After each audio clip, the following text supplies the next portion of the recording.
Olá, olá, bom dia a todos. Sejam todos bem-vindos para o nosso café com o Evangelho. Eu sou Leila Rocha de Oliveira. E Roberto Antônio de Oliveira. Nós somos do Centro de Estudos Espíritas Allan Kardec, aqui da cidade de Olambra, interior de São Paulo. E é uma alegria estarmos nessa manhã de inverno, primeiro dia de julho, 1º de julho de 2020, já chegamos à metade de 2020, com muita esperança, com muitos sonhos, com muita expectativa de que a cada dia as coisas serão melhores. E nós vamos iniciar fazendo a leitura de uma página para ir preparando esse clima espiritual para que o nosso convidado possa se sentir bem acolhido. Mas vocês fiquem à vontade também para trazerem o seu cafezinho, o seu chá, o seu suco, que o tempo está convidativo para isso. E nós vamos abrir do livro Vinho de Luz, pelo benfeitor Emmanuel e Francisco Cândido Xavier, uma mensagem. Vamos ver o que nos reserva a mensagem. Eu abri a mensagem número 24, no reino interior. É um trecho de uma carta de Paulo escrevendo aos Romanos, capítulo 14, versículo 19. Paulo diz o seguinte: sigamos, pois, as coisas que contribuem para a paz e para a edificação de uns para com os outros. Repetindo a mensagem de Paulo: sigamos, pois, as coisas que contribuem para a paz e para a edificação de uns para com os outros. E Emmanuel comenta: não podemos esperar, por enquanto, que o Evangelho de Jesus obtenha vitória imediata no espírito dos povos. A influência dele é manifesta no mundo, em todas as coletividades. Entretanto, e nos referindo às massas humanas, somos compelidos a verificar que toda transformação é vagarosa e difícil. Tem uma passagem do Evangelho que Jesus diz que o Evangelho seria levado a toda parte. Mas, por enquanto, nós, cristãos, ainda somos poucos, se considerarmos que o nosso planeta tem mais de 7 bilhões de pessoas encarnadas, fora os desencarnados que também compartilham desse aprendizado. E nós sabemos que vários missionários vieram em nome do próprio Cristo. Bom dia, Rita. Vieram trazer também uma mensagem de orientação, de consolo, de esperança. Porque, de acordo com as individualidades, com as coletividades, com as regiões do nosso mundo, Jesus permitiu que emissários viessem para que aquele povo pudesse ter um conteúdo espiritual. Mas ele sabia que em determinadas regiões o cristianismo ainda não estava preparado para chegar. Então, o que Jesus faz? Ele envia esses emissários. Mas quando Jesus vem, já há mais de 2000 anos, essa mensagem cristã ainda está sendo espalhada como uma semente. E ela está germinando. Mas em alguns lugares, essa semente que foi lançada ao solo ainda não germinou. Se me permite um apontamento, Leila, eu diria que essa semente ela ainda não alcançou todos os terrenos. Exatamente. Porque tem algumas glebas que estão fortemente cercadas, vigiadas. E a chamada liberdade de expressão está muito distante, a liberdade religiosa mais ainda. Então existem as religiões dogmáticas, aquelas que são as chamadas religiões oficiais, e de povos ainda muito fechados, né, que não permitem a chamada liberdade de expressão, de pensamento, e a de crença caminha nesse mesmo viés. Né? Quem está chegando agora, nós estamos fazendo uma leitura para envolvendo o nosso ambiente espiritualmente, enquanto os amigos estão chegando para o nosso café com o Evangelho. Nós estamos lendo a mensagem 24 do livro Vinha de Luz. E Emmanuel diz: não acontece o mesmo, porém, na esfera particular do discípulo. Cada espírito possui o seu reino de sentimentos e raciocínios, ações e reações, possibilidades e tendências, pensamentos e criações. Ele diz: a coletividade, como um todo, pode não estar preparada, mas tem aqueles que já sentiam-se tocado em seu coração. Ele diz: na esfera particular do discípulo, cada espírito possui o seu reino de sentimentos e raciocínios, ações e reações, possibilidades e tendências, pensamentos e criações. Porque somos espíritos criados todos por Deus, mas cada um no seu caminhar, cada um se encontra num determinado patamar evolutivo. Aproveitamos, mandamos um abraço também para a Daniele, para a Sandra Fernandes. E Emmanuel diz: nesse plano, o ensino evangélico pode exteriorizar-se em obras imediatas. Basta que o aprendiz se afeiçoe ao mestre. Emmanuel continua dizendo: o caminho é infinito e o Pai vela por todos nós. Auxiliemos e edifiquemos. Se és discípulo do Senhor, aproveita a oportunidade na construção do bem. Se nós já nos professamos cristãos, se nós já sentimos esse Evangelho no nosso reino interior, no nosso coração, auxiliemos, edifiquemos, aproveitando a oportunidade para construirmos o bem. E essa construção, primeiro, começa dentro de nós mesmos e ela vai se espalhando como uma semente no nosso lar, no nosso ambiente de trabalho, no nosso ambiente em sociedade. Semeando paz, colherás harmonia. Santificando as horas com Cristo, jamais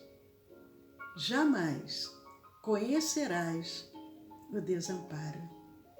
Mensagem linda, profunda, que vem através de Emmanuel, Francisco Cândido Xavier, no Reino Interior. A mensagem número 24 do livro Vinha de Luz. E com alegria nos nossos corações, são 10 horas, e nós vamos dando bom dia a todos que chegaram para tomar esse cafezinho conosco nessa manhã.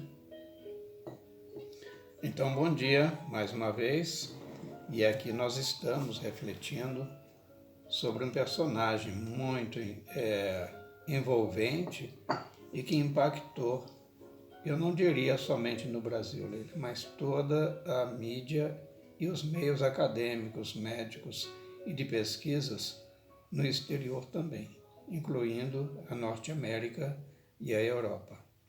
Nós estamos falando do José Pedro de Freitas, entre nós ficou conhecido como Zé Arigó. Bom dia, Sueli, tudo bom?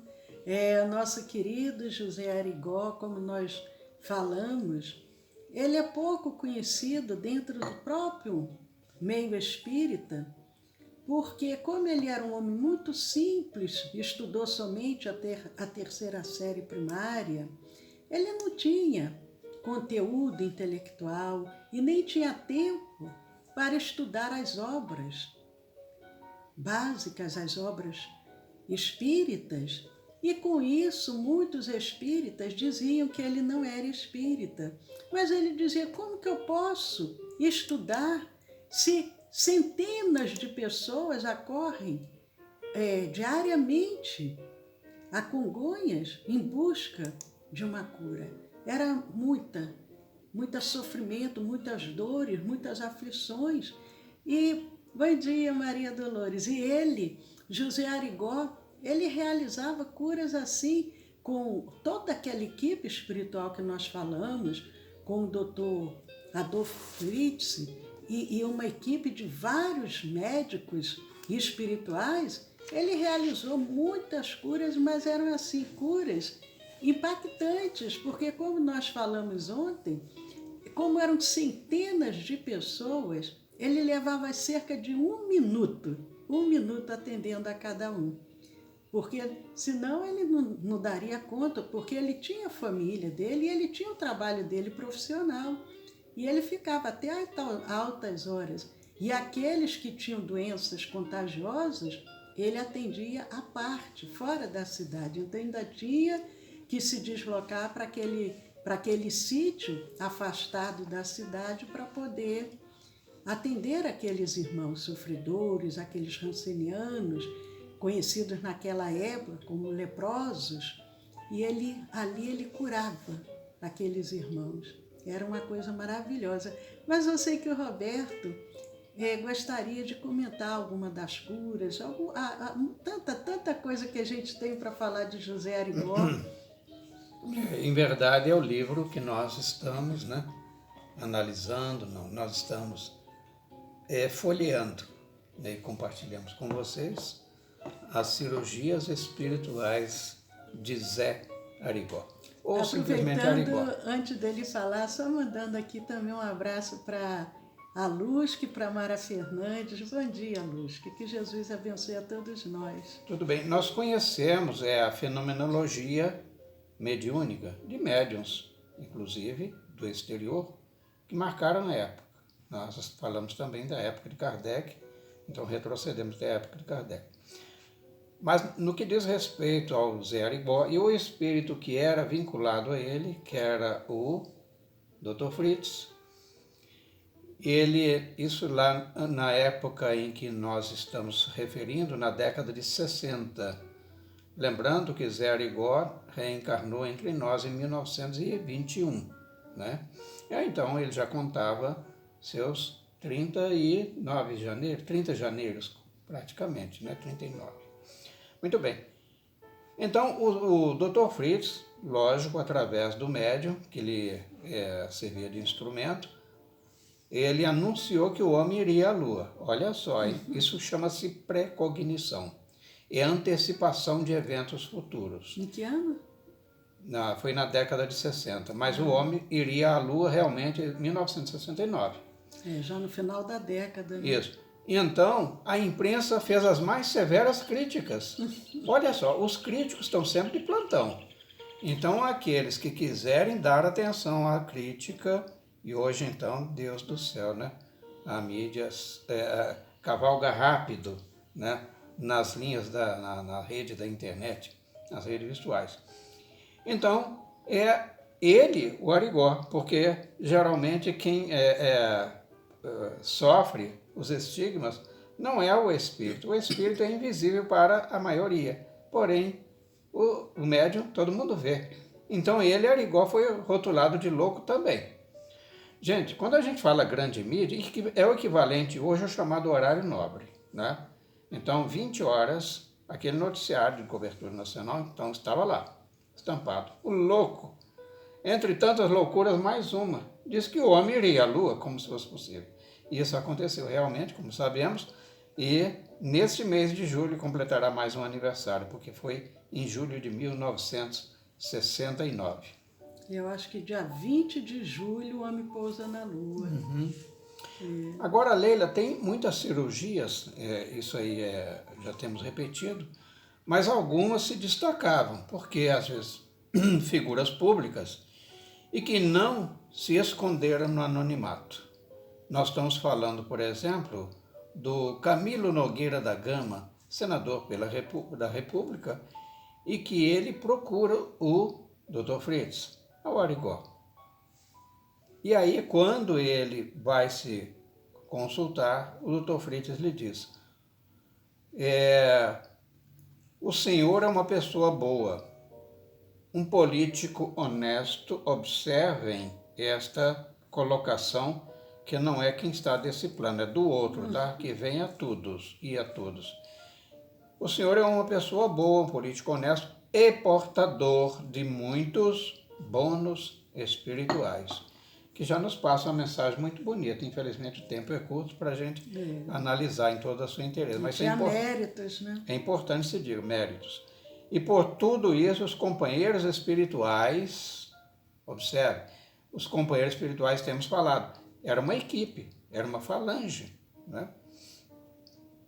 Irão realizar imediatamente a sua cura. E aí o senador sentiu um raio de luz. Uau! Raio. Sentiu e viu. Um raio de luz impregnando todo o seu corpo. E a cura foi imediata. Lembra das curas de Jesus, Leila? Em que era instantânea? Essa cura que Jesus operava, algumas delas instantâneas. Então, algumas pessoas que estavam ali presentes, extasiadas, puderam visualizar aquela luz exuberante que quase as cegava.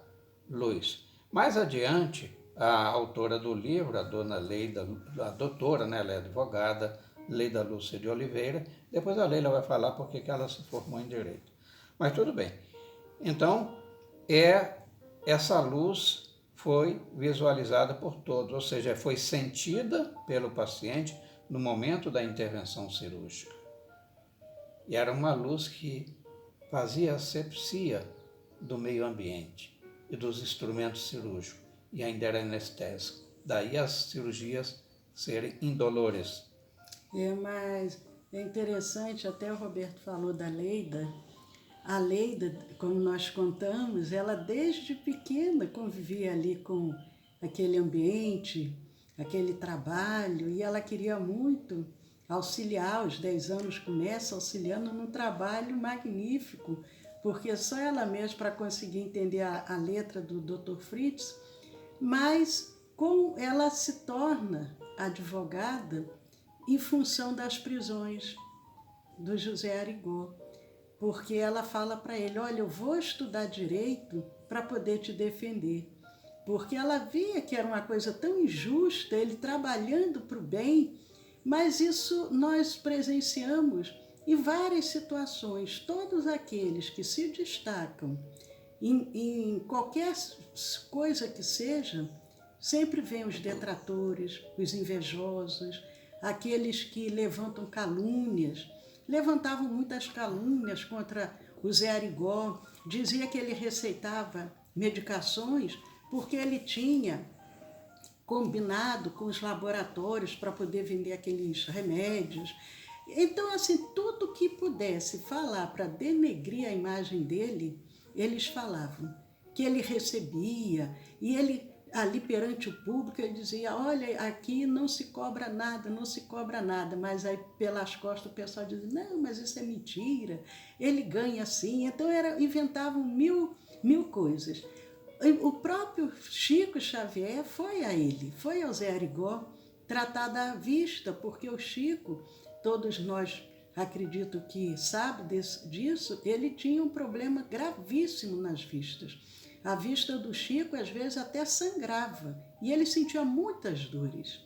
Mas o Chico, querendo dar um salto quântico, ele diz para o Zé Arigó, olha, eu só quero que você tire as dores. Eu não quero ficar completamente... Reduz as dores, né? Eu não quero ficar completamente curado. Porque ele sabia que aquilo também fazia parte do seu programa reencarnatório. Mas o próprio Chico vai ao Zé Arigó, ao Dr. Fritz, como o Jerônimo Mendonça também foi ao Dr. Fritz. Lembra dos 3 Cs? Mas aí o Dr. Fritz diz o que para o Jerônimo Mendonça? Não, a sua doença, o médico diz que a artrite é reumatoide, mas são a doença dos 3 Cs, é karma, cama e calma. Nem sempre ele curava. Quando ele percebia que aquela situação era irreversível, porque se fosse assim, nós não morreríamos nunca, nem até Jesus ele curaria e a pessoa nunca mais não desencarnaria. Ô, Leila, sabe o que eu aprendi na minha meninice? A árvore que não dá frutos não leva pedradas. É verdade. Então, todos aqueles que operam a benemerência, a benevolência, a caridade no mundo, eles são apedrejados porque eles contrariam interesses dos poderosos, seja de qualquer ordem for, ou por uma liderança religiosa, ou uma liderança política ou econômica.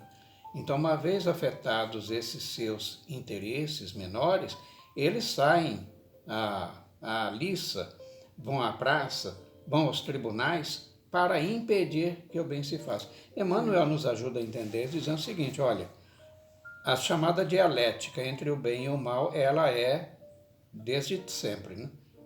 Porém, ao final, o bem vencerá, sempre. Entretanto, o mal não se entregará sem lutas. Olha que oportuno lembrar. Um abraço aqui para o Arnaldo, a Luz que está dizendo, e é verdade, às vezes é somente a própria inveja, porque se a pessoa pensa assim, poxa, por que ele está nessa situação e não eu? E aí a pessoa começa a querer derrubar o outro. Mas como eu estava dizendo, quando o Dr. Fritz percebia que aí a gente tem que tomar cuidado entre separar o espírito e o médium, né? Mas quando ele percebia que aquela doença era irreversível, às vezes o próprio anjo guardião da pessoa vinha e dizia, olha, isso aí já não tem mais jeito não, porque estava já programado aquele desencarne. Aí o que o Dr. Fritz ensinava através de Arigó? Para ler o Evangelho, era a medicação que ele passava, era essa. Mas teve um fato, tantos, mas teve um muito inusitado, que foi de uma pessoa que chegou lá, mas tão mal, que ele acaba, segundo a Leida, ele desencarna ali, ele é dado como morto. Sim. Ele é dado como morto, dentro daquele salão, dentro do ambiente. E aí o que o Dr. Fritz faz? Interessante, né? Aliás, daí eu não me lembrava, não. Mas quer contar? Não, olha, bom, a gente sabe o seguinte, o Zé Arigó, não só ele, todos os seus auxiliares, incluindo família, sofriam uma perseguição implacável do clero, da Associação Médica, né? Conselho Regional de Medicina e tal. Imagine se alguém, veja bem, gente, milhares de pessoas acorriam a Congonhas. Acho que ele atendeu mais de 2 milhões de pessoas. Mais de 2 milhões, inclusive 2 milhões. Do exterior. Eu vou lhe dar uma ideia de como vinha gente do exterior. Na época em que a grande mídia conheceu a história de Zé Arigó, então as fronteiras foram rompidas. As barreiras nacionais, na Europa se divulgava as façanhas, as curas, né? E aqui mas a nossa... outro caos, que esse caso é muito então, interessante. mas a nossa vizinha a Argentina, só para citar um exemplo de quanta gente ia lá.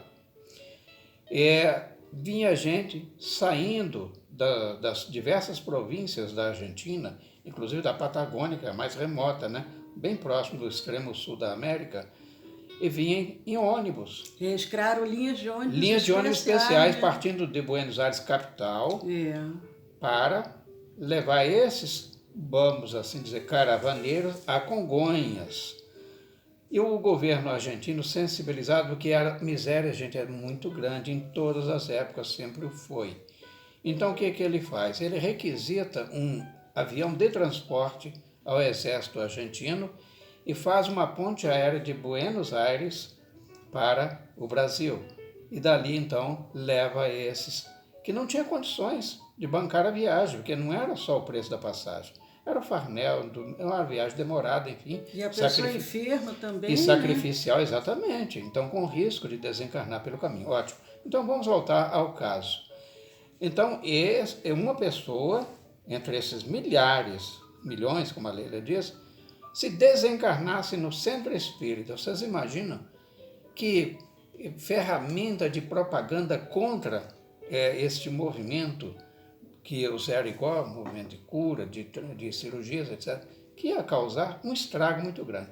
O Dr. Fritz, entretanto, intervém. Porque essa pessoa não estava ainda sendo cirurgiada, isso é importante. Ela estava aguardada, estava sentada, tem os bancos lá apropriados.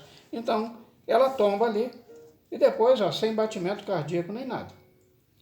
E cria aquele alvoroço, as pessoas chegam, não demora muito também, o Zé Arigó entra e o Dr. Fritz junto.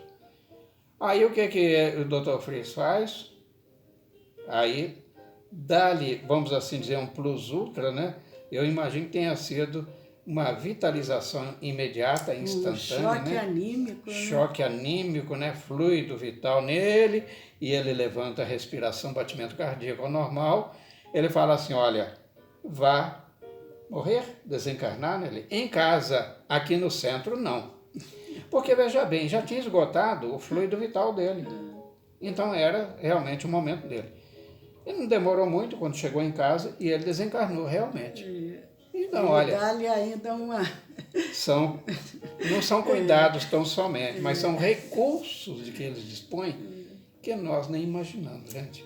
Mas entre 2 milhões de atendimentos, tem um também muito interessante que foi de um outro político. O Roberto contou o caso desse político que foi curado ali no próprio centro. E teve um senador, que inclusive era candidato, eu acho que à reeleição, e nessa época o José Arigó, ele fazia parte também do sindicato, como trabalhador. Então esse senador convidou ele a ir à capital, a Belo Horizonte, junto com ele, que era para participar de alguma reunião, alguma coisa nesse sentido. Só que esse senador, ele já sabia de antemão que ele estava com câncer no pulmão. E os médicos cogitaram de operar ele, mas ele pensou, não, eu vou deixar passar essa fase das eleições e vou para os Estados Unidos me submeter a essa cirurgia, lembrando que isso já tem anos, não é? Tudo que, assim, de medicina, quem tinha poder corria para os Estados Unidos. E ele vai com José Arigó lá para o Belo Horizonte, ficam lá vários amigos ali, várias pessoas hospedados no hotel, o senador no seu quarto e o José Arigó em outro quarto. Quando é madrugada, o senador acorda com o Zé Arigó com um canivete na mão. E ele leva um susto, pensou, nossa, o Zé Arigó quer vir me atacar, de repente é um sonâmbulo, ou enfim, o que aconteceu com ele, ele se apavora. Mas quando ele quer levantar, ele não consegue. Ele fica preso ao leito e ele adormece.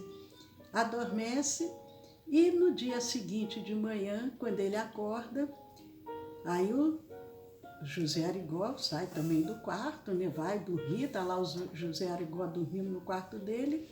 O senador acorda e o pijama estava rasgado nas costas e assim com um pouco de sangramento, um pouco sujo de sangue. E ele vai atrás do José Arigó saber o que tinha acontecido. E ele diz, não sei de nada, eu estava dormindo. E, posteriormente, o senador retorna ao médico, não tenho certeza se já foi até direto aos Estados Unidos, eu sei que quando... Foi o senador Lúcio Bittencourt. Né? Lúcio Bittencourt. Porque eu estou falando assim, porque, desculpa, eu estou só fazendo uma adução, né, ao que você está colocando, porque quando a gente fala que houve isso e isso, e não diz, não nomeia nem a fonte que está citando o fato, e nem tampouco a pessoa que foi testemunha ocular, então fica um pouco, cai um pouco no descrédito. Exatamente. Mas quando ele tem vai, nome. Ele vai para os Estados Unidos fazer a cirurgia, eu não me lembro direito do detalhe. Eu sei que quando ele retorna ao médico, o médico constata que ele estava curado, que ele havia sido operado e que estava curado. Eram tantas, mas tantas curas que eram realizadas, que era assim uma coisa maravilhosa. Vou falar um pouquinho, Leila, sobre a repercussão no exterior. Como é que é a mídia internacional? Vocês imaginem hoje com as redes sociais, aí como é que seriam as redes virtuais? Você vai contar essa passagem aí, aqui, ó, porque aí a gente... Está no capítulo 6. Já chegamos ao final do nosso capítulo tempo. 6 do livro, veja bem, fartamente ilustrado, que era na mídia impressa, né? Que era aquela que mais era visualizada, mas vou citar somente um fato. Os jornais internacionais, Estados Unidos, Europa, França, Itália e Inglaterra, eles divulgavam isso, um pouco diferente do que ocorria aqui no nosso país. Eu não sei porque as coisas boas não são divulgadas aqui, mas então vamos aos fatos. O jornal Physics News, que este sim, à época, e ainda hoje é um dos mais importantes da Inglaterra, que é no gênero, né? É um jornal que edita, divulga, publica, mensagem de cunho científico. Aí um trecho maior, mas eu fiz somente uma pinçada de um que diz assim: não entendemos como o Brasil, possuidor de sensitivo tão formidável, não procure estudá-lo, em vez de permitir que ele seja encarcerado como um criminoso qualquer. Temos que tomar cuidado, gente, porque a história tem a tendência de se repetir. É verdade.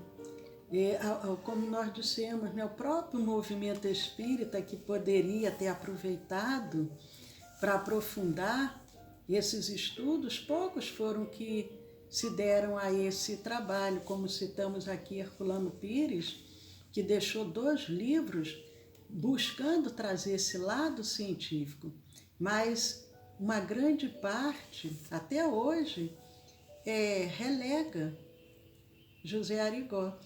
Mas... Dá esse número aqui, Leila, por favor. 10.000 argentinos iam por mês, uma média, né, de 10.000 argentinos, só da tanto Argentina, da capital quanto do interior, consultar com o José Arigó. Gente, o nosso tempo já se esgotou. É uma pena. Mas aproveitando para mandar um abraço para Eliane, enquanto você manda um abraço, eu vou me esconder atrás do livro. Nós estamos aprendendo juntos, porque quando nós vamos relendo essas obras, nós vamos lembrando de detalhes que a gente às vezes já havia esquecido, e é muito bom a gente ter essa oportunidade. Por outro lado, quando nós vamos estudando toda a obra espírita, nossa, quanto aprendizado! A primeira vez que a gente lê, a gente vê de uma forma, daqui a pouco a gente já vai fazendo uma análise mais profunda. Um abraço também para Ilzinha. Oi, Zinha. José Raul Teixeira, grande tribuno espírita, médium, respeitável, lá da nossa cidade, lá de origem, lá de Niterói, Rio de Janeiro, ele, há anos atrás, ele disse que já havia lido o Livro dos Espíritos, isso já há muitos anos, 66 vezes. E nós, às vezes, lemos assim, a primeira, a segunda pergunta, ai meu Deus, é tão complicado e deixamos de lado. E quando a gente está assim nesse bate-papo, informal, mas é bom, porque aí a gente vai relembrando, vai pegando os nossos livros, e com isso a gente vai também aprendendo juntos, porque como Allan Kardec disse, o Espiritismo é a ciência do infinito. Então, quem ainda não começou, não se apavore, não se desespere. Nós temos muito, muito a aprender. Só o nosso querido Chico Xavier deixou, já depois do desencarne, ontem inclusive foi aniversário do seu desencarne. 18 anos atrás, né? 30 de junho de 2002. De 2002, mas só o Chico, mesmo após a sua morte, vários livros ainda foram publicados. Então já ultrapassam 500 livros só do Chico Xavier. Fora as obras que vêm da codificação, a Revista Espíritas. Só Allan Kardec deixou mais de 30 livros para nós Leila, estudarmos. Só mais isso né? aqui para a gente encerrar hoje. Um repórter da revista Manchete, a revista... Da época, né? Era uma revista com uma penetração muito grande. Foi visitar o José Arigó. Foi a trabalho, né? Imaginando... Quer contar a história? Rapidinho. Pode contar rapidinho. Então é aquela história, o feeling de reportagem, então é aquele negócio. Eu quero gravar, eu quero fotografar, eu quero filmar, né? E o Zé Arigó estava preso. Era a ordem dele. O Zé Arigó, só para recordar, ele foi condenado, né, a 1 ano e 8 meses de prisão e a cidade de Congonhas não tinha carceragem, Leila. Lá na delegacia não tinha cela. Então o que ele faz? E o delegado mesmo poderia providenciar a escolta, levar, mas o delegado se recusou. O que ele fez, Zé Arigó? Ele pegou o jipezinho dele, foi dirigindo e se apresentou na delegacia da cidade mais próxima, que era Conselheiro Lafayette. E lá então ele é encerrado numa cela, é preso. Mas ele não deixou de trabalhar. Quando ocorreu a visita desse repórter da revista Manchete, e que esperava encontrar ele lá definhando, né, arrependido, nossa, triste, triste. Muito pelo contrário. Encontrou um Zé Arigó sorridente, como sempre, concentrado, operando um cego. E aí, para não agravar mais a situação dele perante os tribunais, aí foi solicitado pelo Dr. Fritz só uma coisa: você pode escrever tudo, mas não fotografe. Então ele fez uma reportagem, mas fica o registro, né? Encerrando, Leila. Obrigado, ele, inclusive, eu acho que um familiar do próprio delegado, ele também curou nesse período que ali mais se precisamente a né? esposa. Né? A esposa do delegado. Gente, hoje é quarta-feira, dia 1º de julho de 2020, 20 horas nós temos o nosso curso de Espiritismo. Ao final, nós temos a nossa vibração, o passe espiritual à distância, a magnetização das águas. E amanhã nós vamos continuar dando umas pinceladinhas a mais nessa história tão linda que serve de exemplo de vida para nós. Um beijo grande, agradecendo a todos os amigos que vêm compartilhar desse café conosco, dos 2 planos da vida, e aguardamos vocês. Paz a todos. Então, muito obrigado mais uma vez, foi um prazer insuperável, né, ter estado com vocês. E contamos, então, com um novo encontro para amanhã, neste mesmo horário, se Deus quiser.